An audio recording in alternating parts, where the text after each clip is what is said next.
तर नमस्कार मंडळी. तर चला, आता दुपारची कामं आपली सगळे आवरलेली आहेत आणि आम्ही बाजारातून आणलेल्या भाज्या सगळ्या व्यवस्थित निवडून ठेवते बरं का. आता हे फ्रीजमध्ये मला तसं आवडत नाही, कालच निवडायचे होते, पण काल जरा पाहुण्यांकडे गेलो होतो एक भेटायला. ते आजारी होती त्यांना आणि त्यामुळे यायला उशीर झाला, त्यामुळे हे भाज्या सगळ्या राहिल्या. इथे गवतीच्या आहेत, चवळीच्या हिरव्या शेंगा आहेत, हिरव्या मिरच्या आहेत, मेथी आहे, शापू आहे.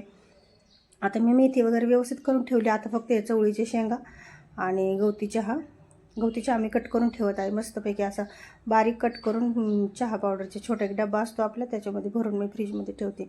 आणि जर आपल्याला रगडा करायचा असेल ना, तर अशा प्रकारची हिरव्या मिरच्या आणायच्या बरं का.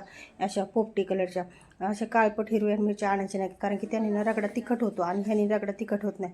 तर हे अशा प्रकारे हिरव्या मिरच्या मस्त निवडून ठेवलेल्या आहेत.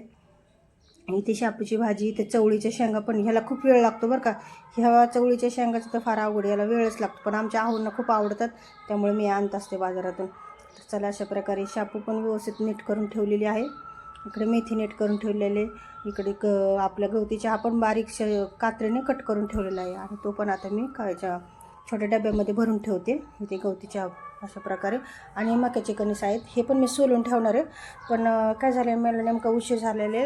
आमच्या दिदूला जरा दवाखान्यात न्यायचं आहे, तिचं डोकं दुखतं ना, त्यामुळे तिला चष्मा डोळ्यांच्या डॉक्टरांकडे घेऊन जायचं, त्यामुळे मी ते मक्याचे कणीस तसेच ठेवलेले आहेत. तर आमच्या ह्या मनूचं पण मध्ये काही ना काय चालू असं चपा, याला असं खेळायला लागतं, खेळायला लागतं मध्ये ह्याचं काही ना काही असतं.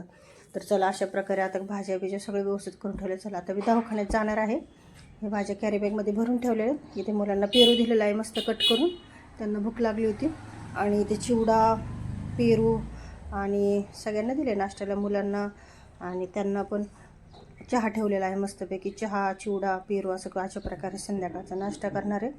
आणि आम्ही आता याच्यानंतर दवाखान्यात जाणार आहे. तर चला, निघालो आम्ही दवाखान्यामध्ये. तर इथे दवाखान्यामध्ये आलेलो आहे डोळ्यांच्या. तर नंबर होते, डॉक्टर जरा बाहेर गेले होते, त्यामुळे थोडा वेळ लागला. फायनली दिदीचा नंबर लागलेला आहे. आणि आता दिदीच्या नंतर माझ्याही डोळ्यामध्ये एका खाज येत होती, त्यामुळे माझाही डोळा चेक करून घेतला.